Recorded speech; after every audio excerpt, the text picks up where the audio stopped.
I used to work as an overnight security guard for a small storage facility in a quiet rural town in New Hampshire. The job was simple. Walk the perimeter every hour, check cameras, log anything strange. Most nights were calm, cold, silent. Nothing but the hum of the fluorescent lights and the sound of wind brushing against metal doors.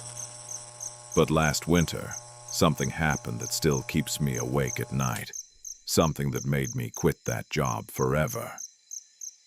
This is the story of the 3 nights I realized I wasn't alone in that facility. Night 1, the scratching.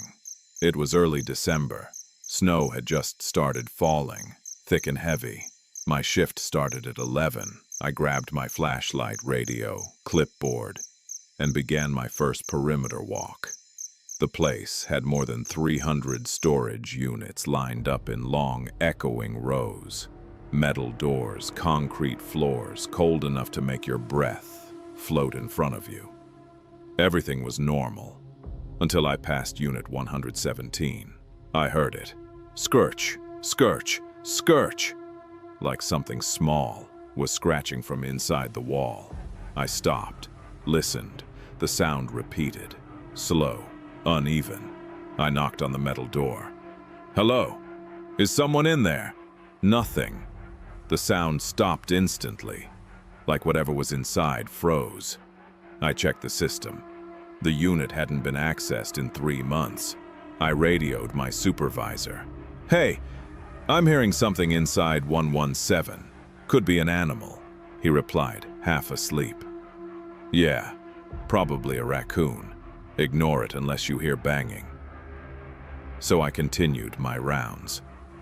But for the rest of the night, I kept feeling like something was moving behind the walls. Like I was being followed, quietly. The next night, the scratching came back. Only this time, it wasn't inside one unit. It was everywhere. Scorch, scorch, scorch. Inside the walls of the offices, the main hallway, even near the camera room. It felt like something was crawling through the entire facility. At around 2:40 a.m., the power flickered, just for a second. Every fluorescent light buzzed with this horrible electrical screech. Then the radio on my waist crackled, but instead of my supervisor's voice, I heard whispering, a low, shaky voice. Hello! It was drawn out, wrong, like someone trying to imitate a human voice but not understanding how. I snatched the radio up. Hello, who is this? Identify yourself, the whisper repeated. Hello, don't look behind you.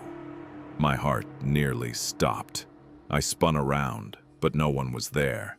Just the empty hallway stretching into darkness. I backed up slowly, my hand shaking so hard I almost dropped the flashlight. I tried calling my supervisor. Nothing. Just more static, more whispering. Why are you alone? We've been waiting. Don't leave. I shut the radio off completely. I didn't finish the rounds that night. I sat in the camera room with the door locked until sunrise. I should have quit right then. Anyone with a functioning brain would have. But I needed the money. And I kept telling myself it was just bad wiring, a prank, or my imagination. Night 3 proved me wrong. It was around 1 in the morning. Snow was falling even heavier than before. The wind was howling. Every metal door rattled like something was hitting it. I was in the camera room checking feeds. Rows of black and white monitors showing empty hallways, empty units, empty grounds outside. Except one, camera 4, the one facing row C. Something was standing there, a tall, thin shape, not moving, just standing between units 309 and 310. At first I thought it was a person, until I noticed. It was facing the wall, pressed up against it, and its arms, Its arms were longer than they should have been, reaching the ground, hanging wrong. I froze. My whole body went cold. Then it moved. Not smoothly, not like a person.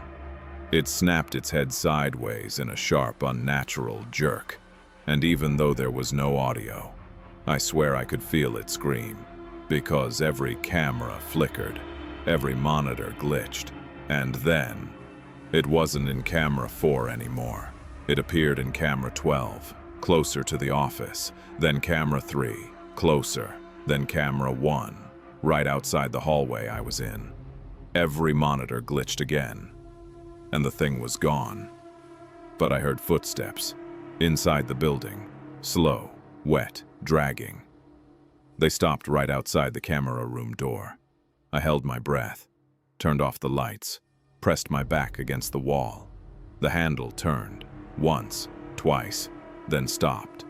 I could hear it breathing outside, a ragged, uneven sound like lungs filled with water. The thing tapped on the door, tap, tap, tap, then whispered, "You saw us. Now let us see you." I don't remember running. I don't remember grabbing my keys or shoving the door open. I only remember sprinting through the snow without ever looking back. I quit the next morning. I told my supervisor everything. He laughed, told me I was watching too many horror movies. But 3 days later, I got a call. They found the same scratches all over the walls of the facility.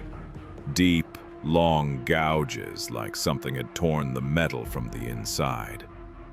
The police are still investigating, but I know what I saw. And every winter night, when the wind howls and something rattles against my windows, I hear the whisper again. "You're not done with us. We're still in the walls." I used to work the midnight maintenance shift at an old train station in northern Pennsylvania.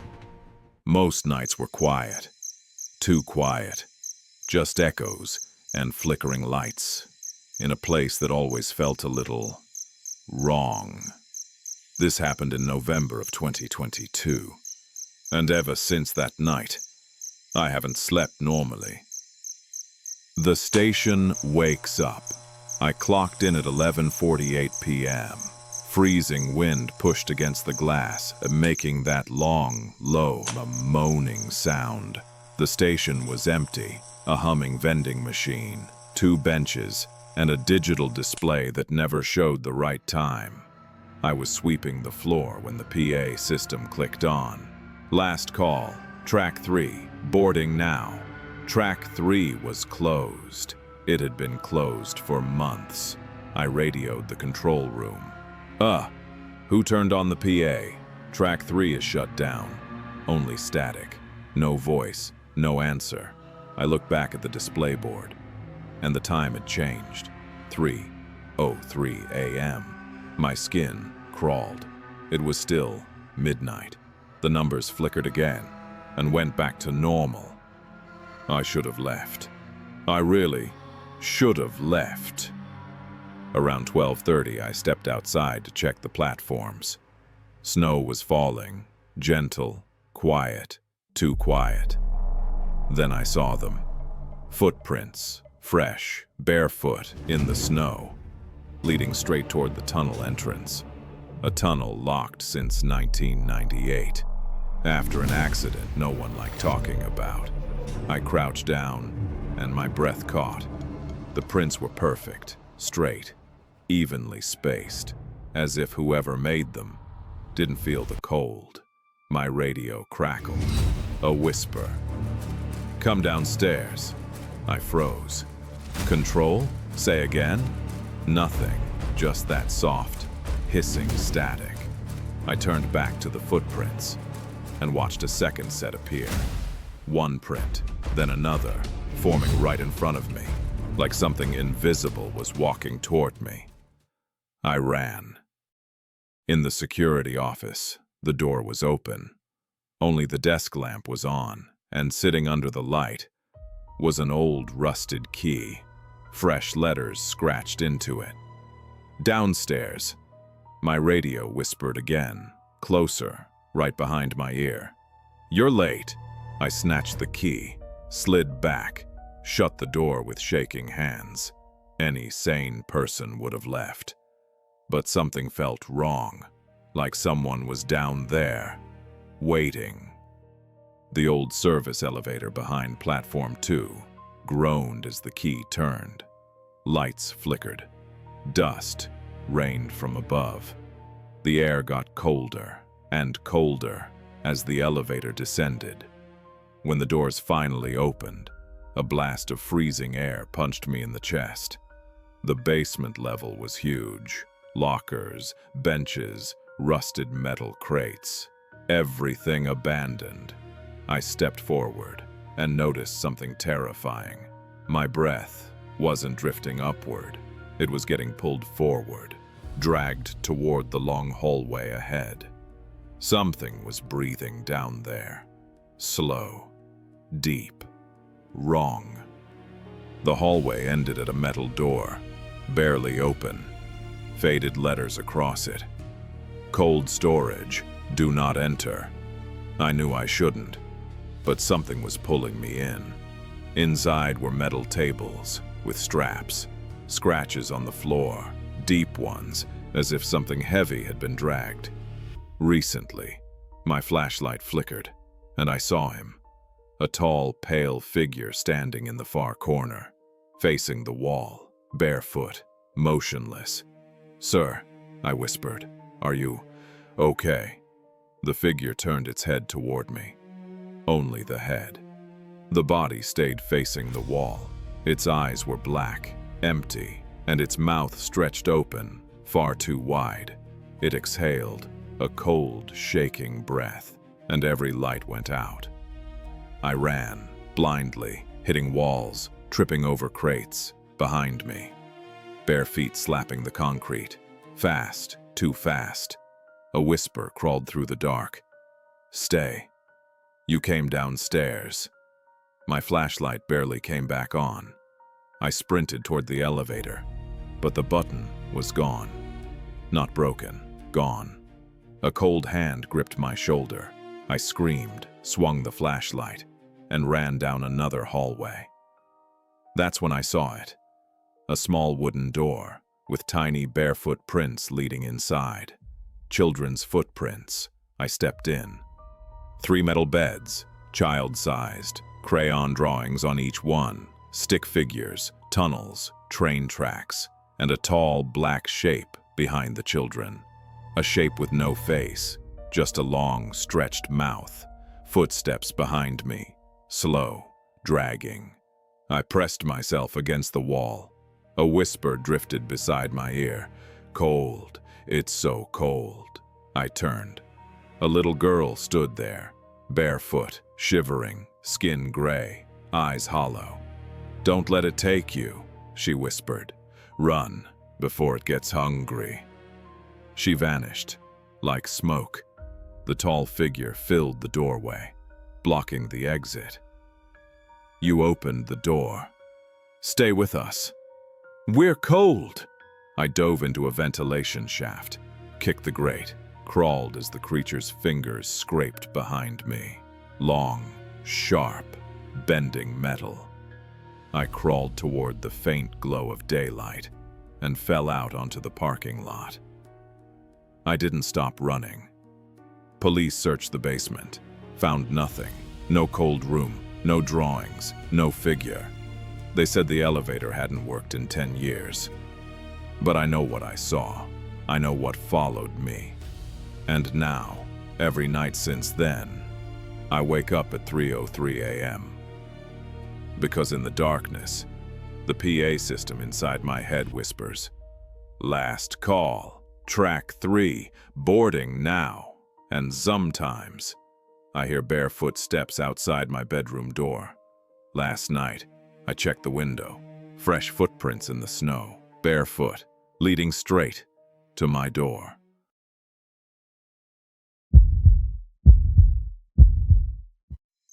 I used to work as a nighttime caretaker for abandoned properties around northern Michigan.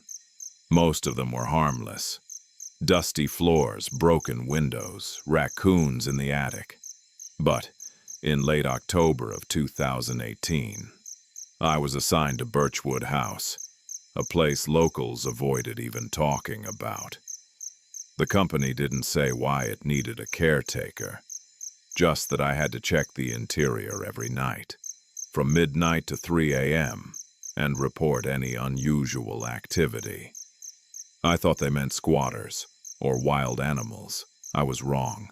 The very first night, the house felt wrong. Cold, even with the heat on. Still, even though all the curtains swayed softly, like something was walking past them. I remember thinking, this place isn't empty. It's waiting. I started in the living room. Nothing unusual, just dust, old furniture, and a grandfather clock that didn't work anymore. Then, at exactly 12:37 a.m., I heard something, a voice, a whisper, from upstairs. It was distant, but unmistakable. Hello. It sounded like a young woman, barely audible, like she was afraid to speak. I called out, "Who's there?" Silence. Then, light footsteps moved across the second floor. Slow, uneven, dragging in some steps, almost limping. I should have left, but my job was to check every room, so I went upstairs. The upstairs hallway was narrow, lined with old wallpaper peeling like dead skin. The air smelled like wet dirt. Halfway down the hall, I saw something. A door, slightly open, and a faint light inside the room. I hadn't turned on any lights yet. When I pushed the door open, the light went out instantly. The room was empty. Just a dresser and a cracked mirror. I stepped closer to the mirror, then froze. Someone was standing behind me. A tall, black silhouette, right in the doorway. I spun around. The hallway was empty, but the cold breath behind my ear whispered, "Don't go in the basement." On the second night, I found a leather-bound journal inside the living room drawer. Dusty, old, with MK 1979 carved on the cover. Most pages were blank, except the last few. One sentence repeated over and over. "It lives beneath the floor." Then another line. "It copies our voices." And the last entry. "If you hear your own voice, run." As I finished reading, the grandfather clock behind me ticked once. Just once, even though it had no pendulum. Around 1:50 a.m. I heard footsteps upstairs again, but this time, they were running from one end of the hallway to the other. Then it stopped, and a voice whispered down the stairs. "Come help me, I fell." It sounded like a young woman, the same voice as the first night. I moved up the stairs carefully. "Where are you?" I asked. The voice replied, "Here, in the last room." I walked toward the last door. My flashlight flickered. My hands were damp with sweat. Then the voice said, "Please, hurry. I can't feel my legs." I opened the door. The room was empty, pitch black, and from behind me, at the opposite end of the hall, the exact same voice whispered, "I wasn't talking to you." I ran downstairs. The only place left to check was the basement. The house seemed to push me toward it. The floorboards creaked behind me, like footsteps matching my pace. The basement door was heavy, paint peeling, a rusty padlock hanging open, like someone had snapped it.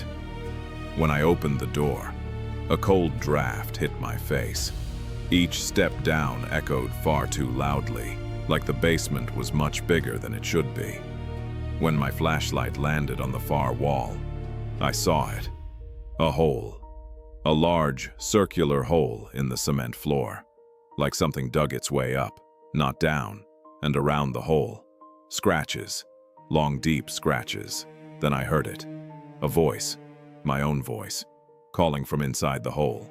"Hey, get down here. I found something." I froze. It repeated, perfectly. "Get down here, I found something." Then I heard another voice behind me. The young woman again. "Don't listen to it." My flashlight flickered, and something crawled out of the hole. It moved wrong, too fast, too smooth, like its joints were bending the wrong direction. Pale skin, long limbs, no face, just a stretched, smooth surface where a face should have been. But when it opened its mouth, my voice came out. "Help me! Help me!" I ran. It crawled after me, slamming its limbs on the floor, bones cracking with every movement. As I reached the top of the stairs, it screamed. A sound so sharp, it felt like needles in my ears. The basement door slammed shut behind me. Something pounded on it from the other side. Once, twice, 3 times. Then silence. I quit the job the next morning, but the company called me back. They said, "There is no basement in Birchwood House." They sent their own team to check. 3 people, all 3, refused to go back after the first night. One of them quit the same week. The house was demolished in 2019. But sometimes, late at night, when I'm in my apartment, I hear someone walking above me. Slow, heavy, dragging each step. And sometimes, I hear my own voice whisper, "Don't go in the basement.